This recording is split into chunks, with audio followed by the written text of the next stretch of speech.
Welcome to all of you. आज हम class आगे बढ़ाते हैं। Process annealing and spheroidising annealing, ये दोनों पॉइंट्स हम पढ़ेंगे आज।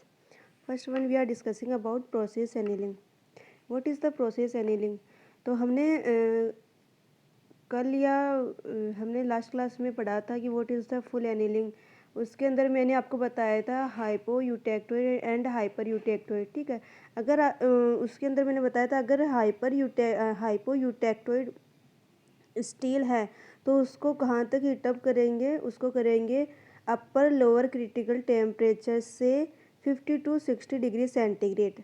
ओके। अगर हमारे पास में हाइपर यूटेक्टोइड स्टील है तो उसको लोअर क्रिटिकल टेम्परेचर से अबव क्या करेंगे, हीटअप करेंगे, ठीक है। ये तो बात थी फुल एनीलिंग की।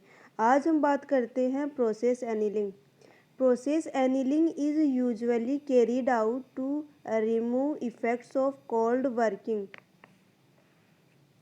and to soften the steel to make it suitable for further plastic deformation as in the sheet and wire industries, ठीक है।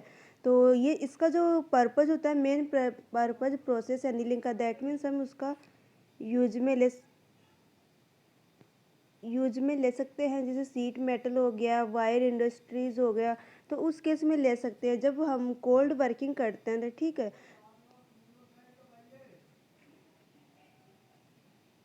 Now we are discussing about, तो मैंने आपको बताया था ये सीट मेटल और वायर इंडस्ट्रीज एप्लीकेशन है वो प्रोसेस एनीलिंग के थ्रू करते हैं। जब हम हमारे पास में जो मेटल होता है प्रोसेस एनीलिंग के थ्रू, तो उससे क्या रिमूव करते हैं, उससे हम उसके स्ट्रेसेस वगैरह रिमूव करते हैं, मेटल को सॉफ्ट बनाते हैं, ठीक है। तो इसमें क्या, remove the effects of cold working and to soften the steel. और ये प्रोसेस कैसे होता है?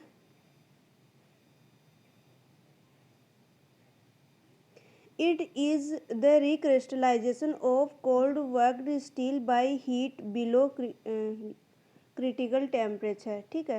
तो क्रिटिकल टेम्परेचर आपको पता होगा कौन सा होता है, उस कहाँ तक हीट करेंगे उसको, बिलो क्रिटिकल टेम्परेचर तक।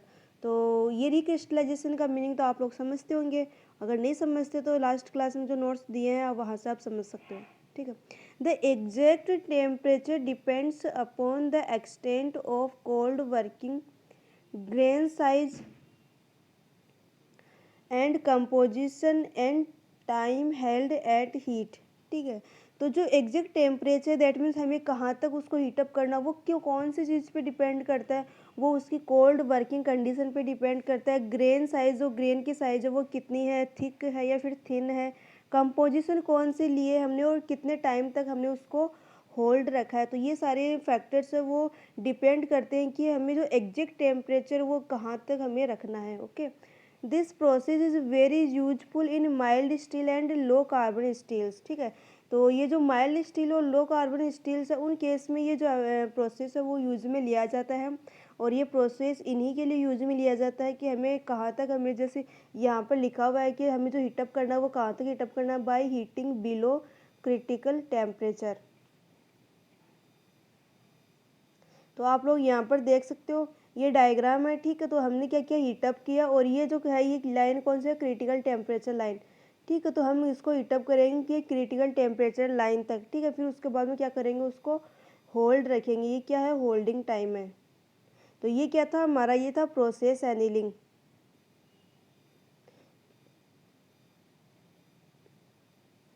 During recrystallisation the deformed grains are reoriented, that means हम रिक्रिस्टलाइजेशन करेंगे, जो डिफॉर्म हो चुके ग्रेन्स है, ठीक है, तो वो क्या होंगे, दोबारा से रीओरिएंटेड होंगे टू इंक्रीज प्लास्टिसिटी।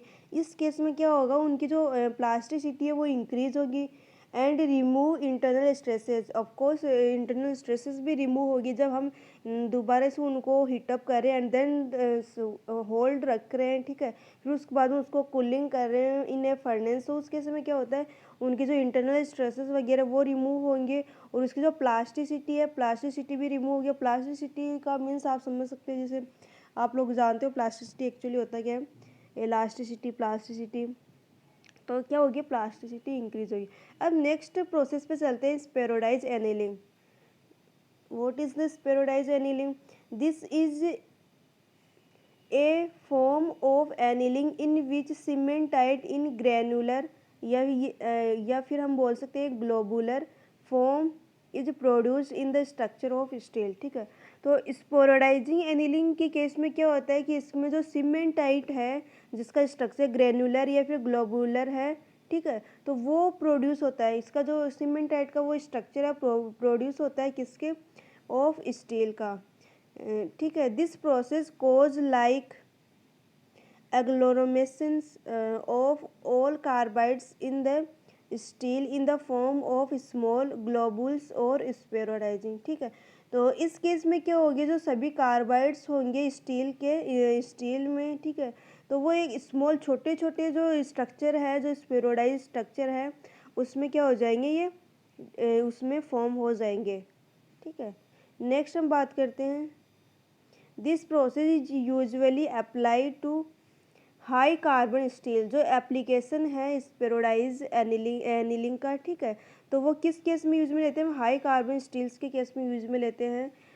हमने ये अभी बात की थी प्रोसेस एनिलिंग, तो प्रोसेस एनिलिंग के केस में हमने कौन से कार्बन बताए थे, याद है, हमने बताए थे mild steel and low carbon steels. ठीक है, और अगर हमारे पास में हाई कार्बन स्टील्स है तो उस केस में हम कौन सा प्रोसेस यूज में लेंगे, स्पोरोडाइजिंग प्रोसेस यूज में लेंगे। ओके, ठीक है, this process consist of heating the steel slightly above the low critical point.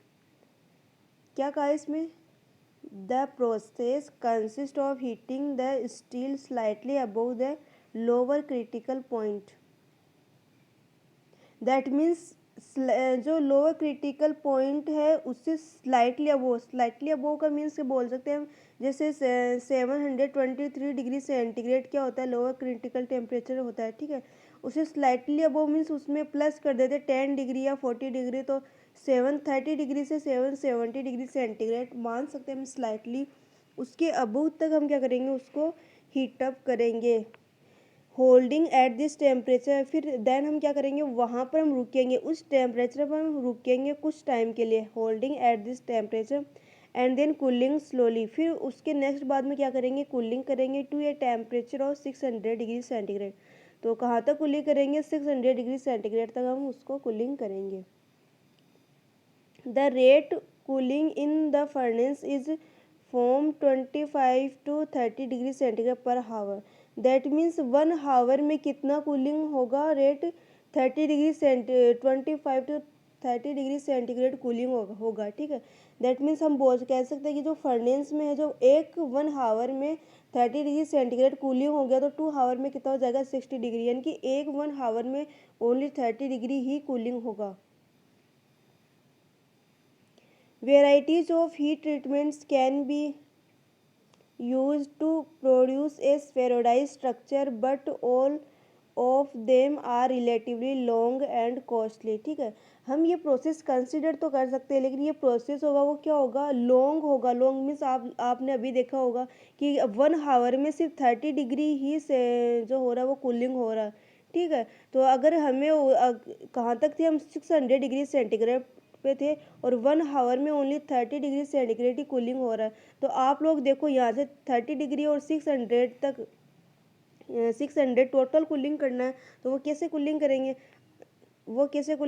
ठीक है, तो उस केस में क्या होगा, मैं अगर 1 हावर में 30 डिग्री है तो हमें कितना टाइम लगेगा, आप लोग देख सकते हो 20 हावर हमें लगेगा टाइम, यानी कि 20 हावर यानी कि लॉन्ग टाइम लगेगा 600 कूलिंग करने के लिए।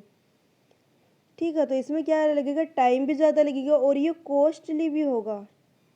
ठीक है, तो ये प्रोसेस है, क्या कॉस्टली भी है और क्या है, टाइम भी ज़्यादा लेता है। Another method is to use a high temperature isothermal transformation of austenite.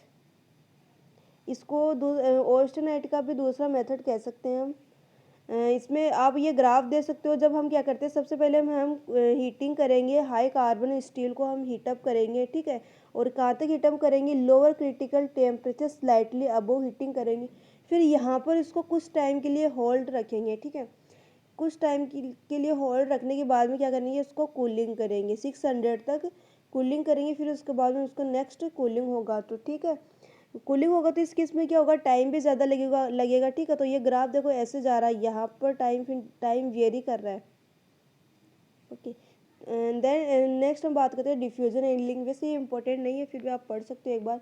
In order in order to remove the heterogeneity in the composition of heavy castings, diffusion annealing is used, ठीक है। हमें क्या करना होता है, heterogeneity रिमूव करने के लिए हम कौन सा प्रोसेस यूज में लेते हैं, डिफ्यूजन एनीलिंग प्रोसेस यूज में लेते हैं, ठीक है।